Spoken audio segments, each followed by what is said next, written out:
Bien, pues como recordarán, queridos amigos, la sesión pasada, de lunes, se trató de la comparación entre virtudes e impulsores, entre impulsores y facilitadores, y localizamos 8 diferencias muy dramáticas, muy hondas. Nos sirve mucho conocer las diferencias, más que nada para estimular la posibilidad de tomar la decisión correcta que nos lleve a librarnos de los impulsores. Sin embargo, eso fue la invitación a hacerlo. La comparación entre unos y otros estimula mucho, incluso estimula el cerebro, estimula la afectividad para que tengamos el deseo de abandonar el impulsor. Cosa que noté en varios de ustedes, incluso con las preguntas que hicieron después de mi exposición. Y ahora lo que vamos a ver no es la diferencia entre facilitadores e impulsores, sino el cómo manejarlos.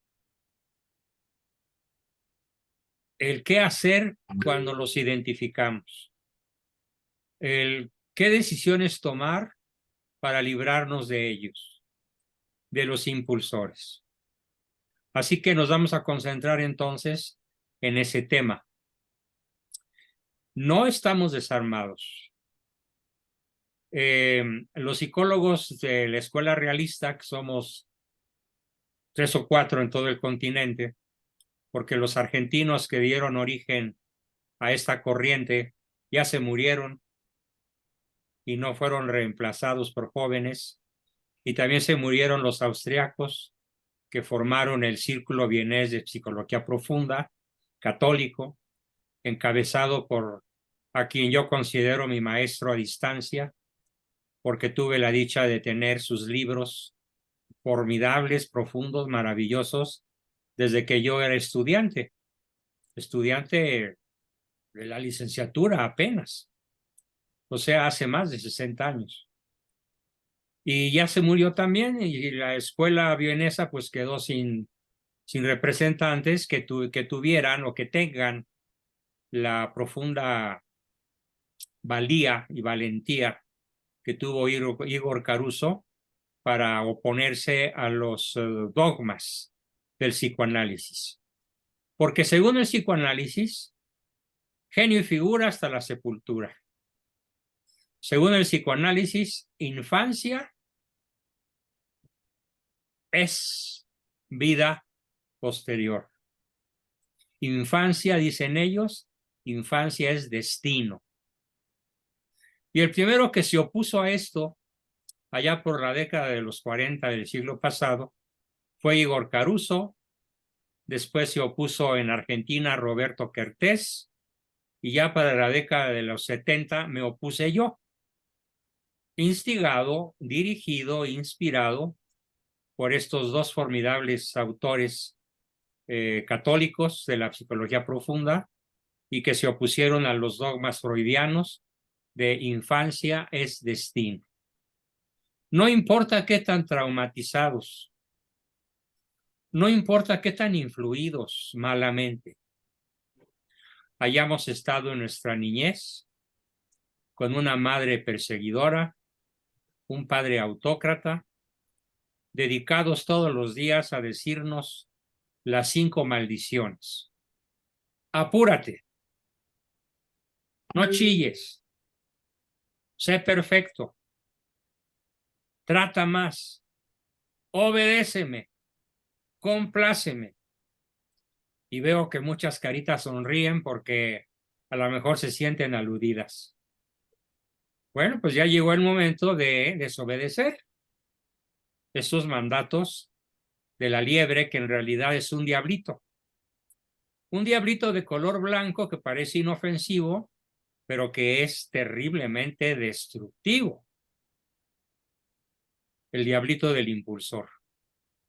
Bien, vamos a ir recorriendo uno por uno y viendo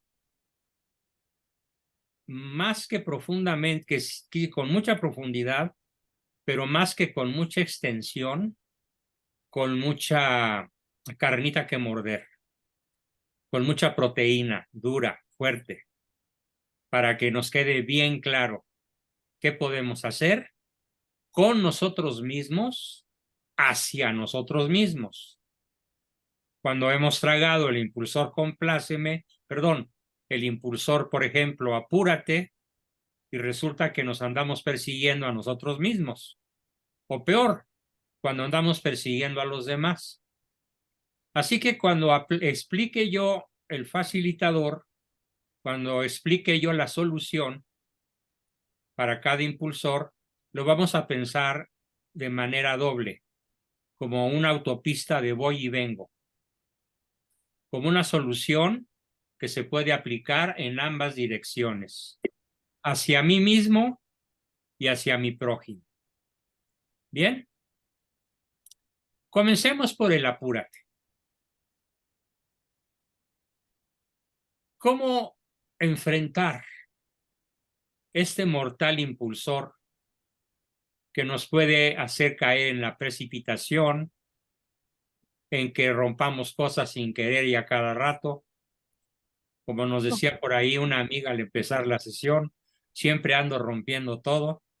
Bueno, pues a lo mejor andas muy apurada, que nos lleva a Vente, mi amor. tomar decisiones precipitadas, Vente, mi amor. con sobrevalorando la velocidad. ¿Qué hacemos entonces frente al apúrate? Son 3 palabras, nada más 3 palabras. Tómate tu tiempo. O como nos lo decía un gran genio de la historia humana, genio en algunos aspectos, pero perverso en otros. Me estoy refiriendo al emperador francés de nombre Napoleón Bonaparte, que se volvió famoso por muchas cosas, pero que fue muy famoso en el ámbito académico porque fue el inventor de una frase que se le ocurrió cuando estaba siendo vestido con el traje del emperador, que por cierto les llevaba como 4 horas ponérselo a sus asistentes. Y los asistentes estaban muy apurados, con mucha prisa, porque la ceremonia X se les venía encima y además tenían que transportarse de Versalles a Notre Dame, que quedaba a una buena cantidad de kilómetros. Y Napoleón les dijo: tómense su tiempo, tranquilos, tranquilos, vístanme despacio, que tengo prisa. Esa fue la frase napoleónica que pasa a la historia desde 1806 hasta la fecha como uno de los más sabios consejos que todos podemos tomar cuando sentimos prisa. Y lo podemos aplicar a multitud de cosas. Mete al horno el pan despacito, que tienes prisa. Maneja despacio, que tienes prisa. Vístete despacio, que tienes prisa. Porque si no lo haces así, se te quema el pan, chocas o te pones un calcetín de un color distinto al del otro, por no tomarte tu tiempo. Todas las cosas tienen un tiempo natural. Todo lo que hacemos tiene su propio ritmo, sujeto por las leyes de la naturaleza. La única fuerza, o mejor dicho, sí, la única fuerza que existe en la naturaleza que la humanidad no puede controlar se llama tiempo. Podemos controlar la fuerza gravitatoria. Por ejemplo, podemos hacer que los aviones vuelen y que no se caigan. a pesar de la fuerza que los atrae al suelo. Podemos aprovechar el flujo de los océanos y convertirlos en represas generadoras de electricidad. Podemos controlar la fuerza del viento y convertirlo en molinos de viento. Podemos controlar la electricidad, ¿qué va? Podemos controlar la fuerza atómica y utilizarla en átomos para la paz o en átomos para la guerra, pero lo podemos controlar tanto en un sentido como en otro. Pero ¿cómo controlas el tiempo? El tiempo transcurre inexorablemente a su propia velocidad.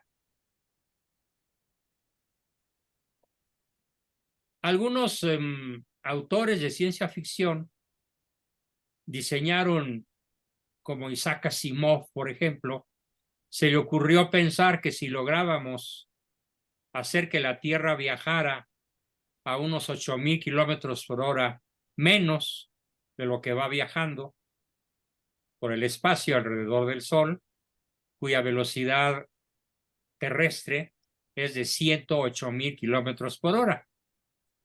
Él tuvo la fantasía de que podríamos haber controlado el tiempo, pero no hubo, pero luego saltaron los sabios, los astrónomos, y le dijeron, si lográsemos reducir la velocidad de la Tierra en 8,000 kilómetros por hora, ya no digas en 8,000, en 800, y tal vez hasta en 80, quedaríamos achicharrados por la fuerza de los rayos del sol.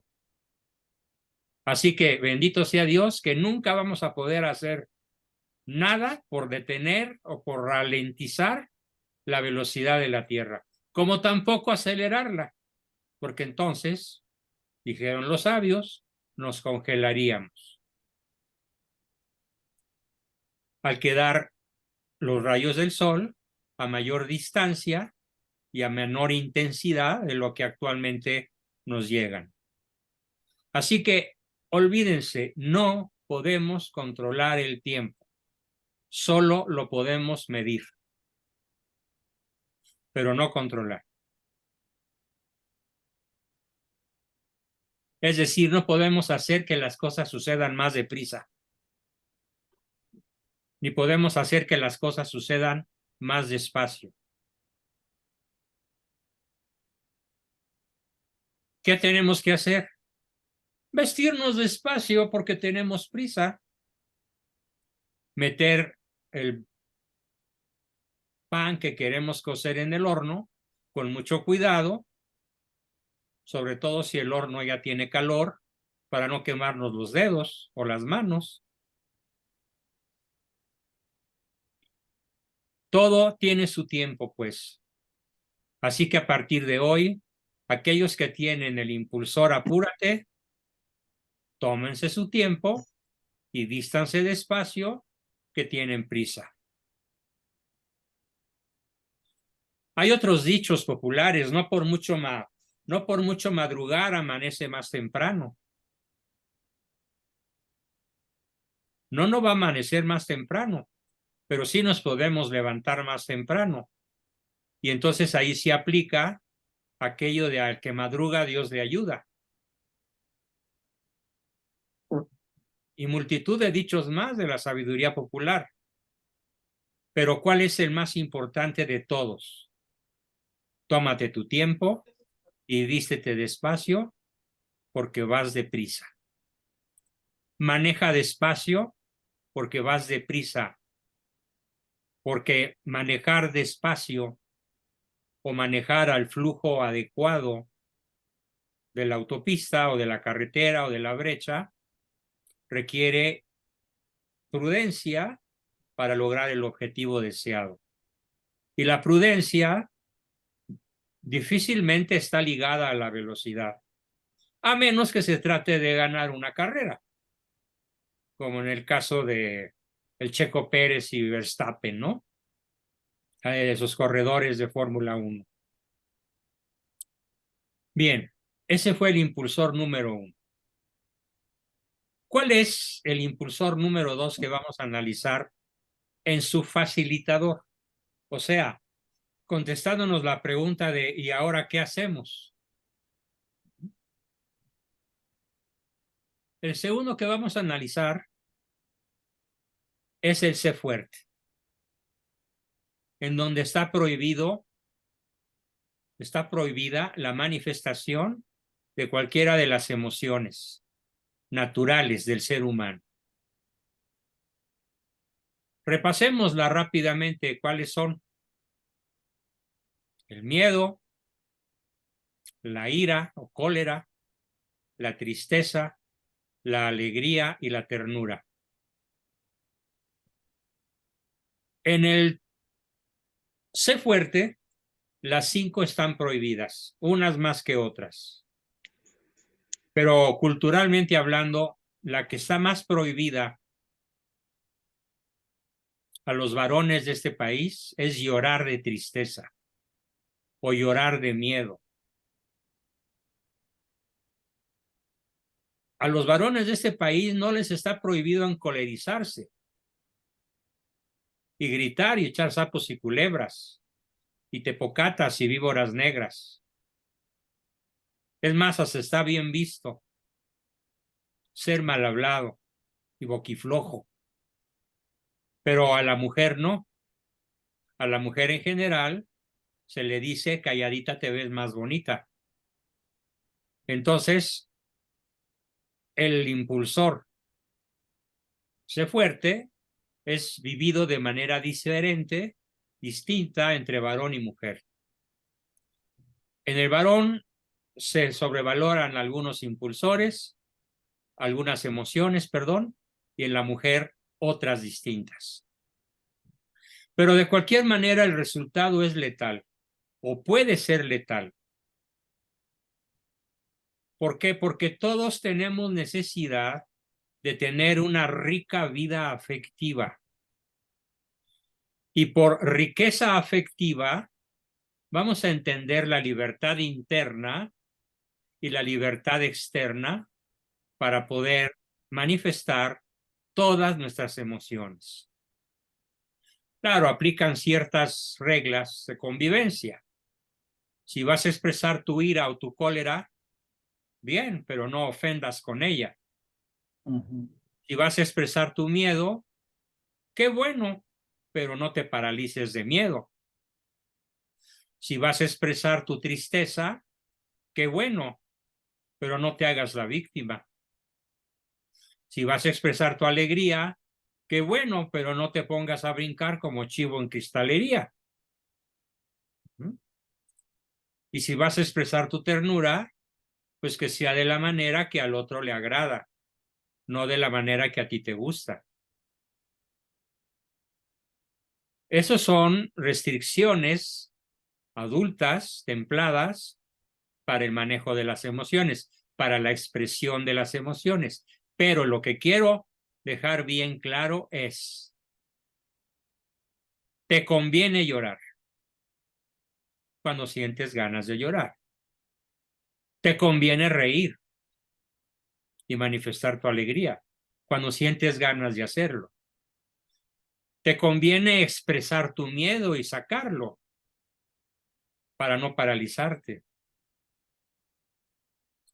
Todas las emociones son parte de la vida humana, indispensable, inseparable de nuestra naturaleza.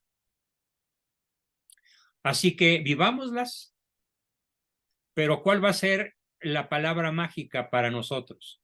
La palabra mágica son 2. Tengo permiso de hacerlo. ¿Y quién te dio ese permiso? Yo. Y tengo el derecho de hacerlo. ¿Y quién te otorgó ese derecho? Dios. ¿Por qué Dios? Porque Él inventó, Él diseñó, Él fabricó la naturaleza humana.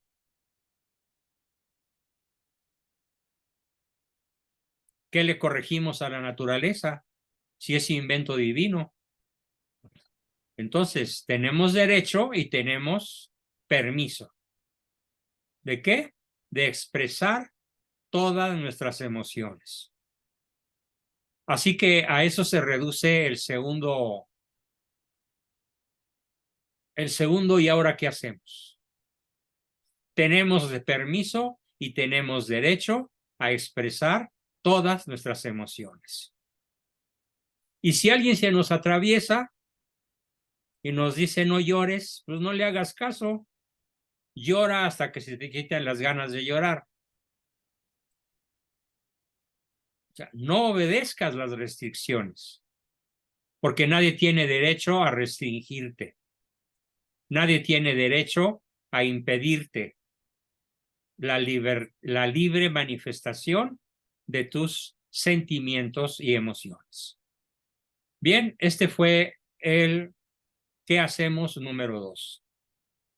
Nos pasamos al número 3 con el trata más. El trata más es propio de personas que al terminar el día dicen que no les alcanzó el tiempo. Ay, Que al terminar el día dicen que si el día tuviera 48 horas tampoco les alcanzaría. No, sí alcanza. Como dice el dicho, todo cabe en un jarrito sabiéndolo acomodar. Entonces, haz tu agenda y síguela disciplinadamente para que puedas hacer las cosas que buenamente puedas hacer en una jornada diurna. Y además te quede tiempo para dormir bien y descansar, porque tienes derecho a hacerlo. Es más, no solo tienes derecho, tienes necesidad imperiosa. El dormir es una necesidad vital. Muy pocos lo reflexionan, muy pocos lo saben y muy pocos lo piensan y muy pocos lo ponen en práctica. ¿Cuándo se alimenta el cerebro humano? Cuando duerme. ¿Cuándo se alimenta el cuerpo? Los músculos, el corazón, las arterias y hasta las últimas células de las uñas, pues cuando comemos comida. Pero cuando comemos comida y tenemos actividad diurna, estamos en vigilia, el cerebro se está desgastando. Se está consumiendo literalmente. Está perdiendo peso. Está perdiendo oxígeno. Y tenemos que restablecerlo con una buena respiración. Pero ¿cuándo, a qué hora se alimenta bien el cerebro? Cuando dormimos. Entonces, ¿cuál es el tipo de tiempo que más deberíamos cuidar? Dormir, porque ¿cuál es el órgano más importante del humano, del ser humano? El cerebro. Y es el que más descuidamos, con una mala programación del tiempo. Porque pretendemos hacer más cosas de las que neurofisiológicamente podemos hacer. Yo tenía hoy el propósito de hacer 4 cosas, de redactar 4 diagnósticos. Y conforme los fui redactando, me fui dando cuenta de que solamente iba a alcanzar a hacer 2. Y cuando ya tenía la sesión encima, me di cuenta que me faltaban como la 10ª parte de uno de ellos. ¿Y qué hice? Angustiarme, ¿no? Decir, continúo mañana. No después de la sesión, porque entonces le quito horas al sueño. No va a pasar nada con que no hagas tantas cosas como las que te sientes obligadas a hacer. Entonces, ¿cuál es la frase mágica que vamos a aplicar aquí? La frase mágica que vamos a aplicar aquí es suficiente. Aunque muevas tu cabecita diciendo no, Victoria, es suficiente. Es bastante. Pero si tú crees que no, pues serás esclava del impulsor. durante todo el resto de tu vida que sigas creyendo que lo que haces no es suficiente. Cada jornada tiene sus exigencias. Cada jornada tiene sus capacidades. Cada día tiene su quehacer. Por eso el dicho más sabio que les voy a decir es: un día a la vez.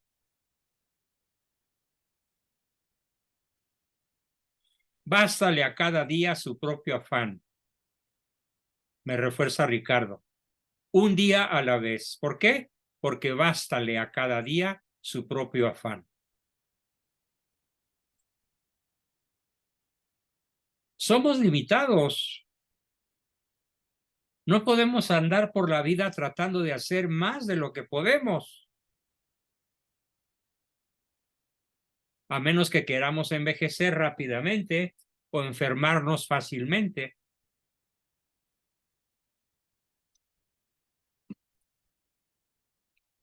O sufrir un divorcio, como el que acaba de sufrir una paciente mía, porque no quiso hacer caso de que a las 9 de la noche ya no era hora de planchar y de lavar y de barrer, porque su esposo le decía desde las 8:30: ya súbete, mi amor, vamos a ver una peli,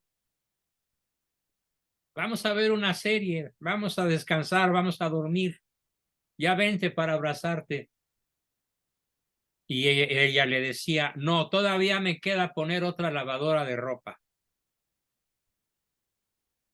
No, todavía me queda poner otra lavadora, luego secarla en la secadora y luego plancharla porque queda toda arrugada sacándola de la secadora.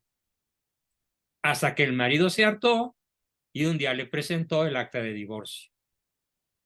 ¿Por qué? Porque nunca estás para mí. Porque nunca me das tiempo. Porque nunca estás conmigo. Porque tienes demasiadas cosas que hacer, excepto de ocuparte de lo esencial, tu marido y tus hijos. Todo esto que acabo de decir, redúzcanlo pues a es suficiente. O a esa frase de cada día tiene su propio afán. O un día a la vez. Pero la que más me gusta es la más corta. Es suficiente. O es bastante. Ya. Tenemos todavía otros 2 impulsores, que son el sé perfecto. Aquí, para empezar, tenemos una frase que se pierde en la noche de la historia. Estela pregunta: ¿en verdad que son 8 horas para dormir? Bueno, sí, pero depende mucho de la edad. A mí mi neurólogo me dijo que si quiero seguir disfrutando de larga vida, tengo que dormir de 9 a 10 horas diarias a mis 80. Como los niños. Y sí, yo noto la diferencia. Cuando logro cubrir esa cuota de sueño, durante todo el día tengo mucho más energía que cuando no logro cubrir esa cuota. Ahora, un adulto en plenitud de fuerzas, en plenitud de edad, entre los 35 y los 50, a lo mejor puede dormir 7, pero idealmente la neurología recomienda que sean 8.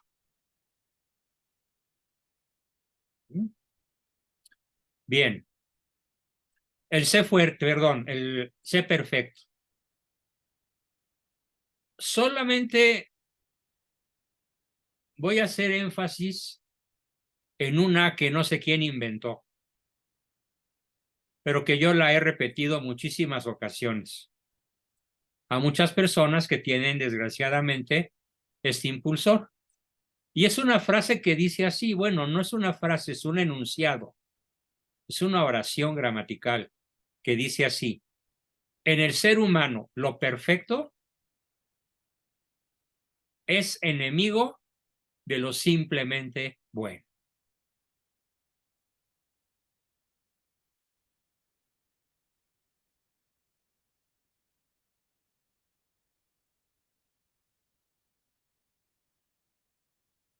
Lo perfecto en el humano es enemigo de lo simplemente bueno. Primer frase, primer enunciado contra el ser perfecto. Pero tenemos otro. Solo Dios es perfecto.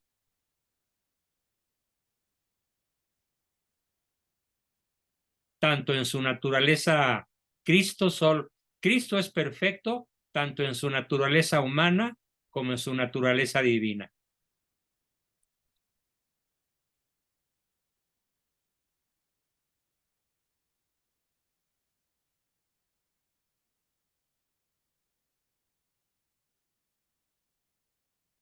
Y el perfeccionismo constituye una enfermedad progresiva, incurable y que puede llegar a ser mortal. De hecho, el índice de enfermedades emocionales, de enfermedades mentales, nos coloca al perfeccionista, al que sufre el TOC, el famoso TOC, trastorno obsesivo compulsivo, entre las enfermedades mentales de peor pronóstico, con una cifra que no sube más allá del 10% entre los pacientes de muchos países avanzados que han hecho la estadística de cuántos TOC se curan, cuántos TOC dejan de serlo. ¿Por qué es canija esta enfermedad? Es como aquel monstruo del espacio que representó en una extraordinaria serie cinematográfica una famosa actriz, Sigourney Weaver, que se llamaba Alien, y que parecía que ya se había muerto y resucitaba, y parecía que ya lo había exterminado y volvía a nacer de otra manera, y parecía que ya había ganado y volvía a hacer un ataque para la humanidad. Así es el TOC. No quiero desalentar a los TOC que anden por ahí escuchándome, pero sí es una cosa muy importante pensar de este modo.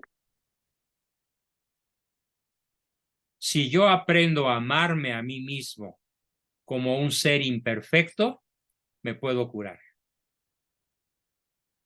Ama tus defectos, acepta tus defectos, hazte consciente de tus defectos y acéptalos de todo corazón. ¿Por qué? Porque la última idea que voy a dar sobre este punto es: todo ser humano es perfectible, pero jamás perfecto. Repito, todo ser humano es perfectible, pero jamás perfecto.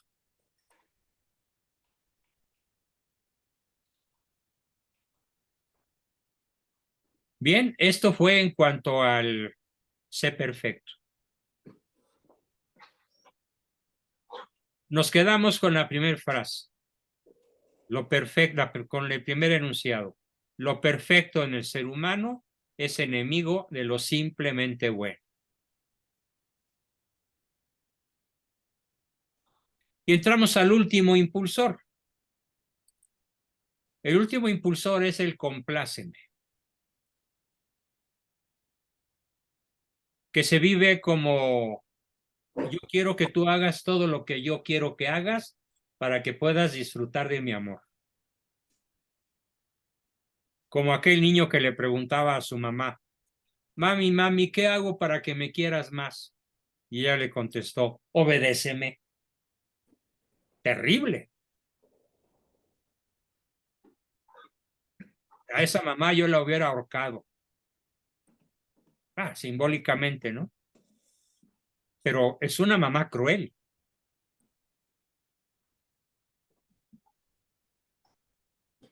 Nadie puede amar pretender amar a otro de modo condicional, porque entonces lo que siente es querencia, dominio, complacencia, tiranía, seducción, pero no amor. El amor para ser, para existir, no necesita condiciones de ninguna especie. De tal forma que la primera frase, que el primer enunciado que vamos a manejar aquí es así: ámame porque existo, no por mi forma de ser.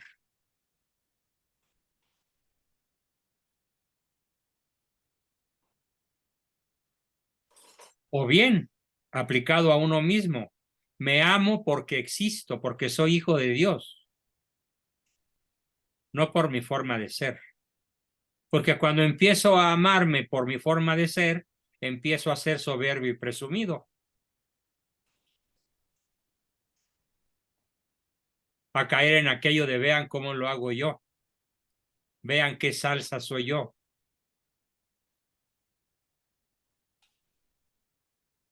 Y dicho suavemente, para no usar una palabrota, vean qué fregón soy yo. No. En el compláceme, pues, hay que romper con el afán de que aquel a quien amo me obedezca. Ámalo por ser, no por su forma de ser. Libéralo de la esclavitud, de tener que comportarse de cierta forma para poder sentir tu amor.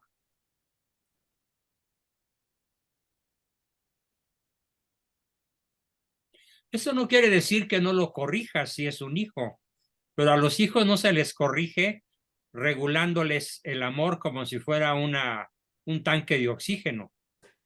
A los hijos se les corrige fijándoles límites sin enojarnos, con suavidad y firmeza a la vez, pero no a gritos ni de manera autócrata, impositiva o tiránica. Bien, este fue el último impulsor y con esto terminamos la revisión de ¿y ahora qué hacemos ante cada uno de los impulsores? En resumen, apúrate, vísteme despacio que voy deprisa. Sé fuerte, tienes derecho a expresar tus emociones. Trata más, es suficiente. Sé perfecto, lo perfecto es enemigo de lo simplemente bueno. Y compláceme, te amo porque existes. Te amo porque eres, no por tu forma de ser. Bien, con eso terminamos nuestra exposición de hoy. Sinceramente, cuando comencé creí que no la iba a poder dar, pero me animó a la discusión inicial.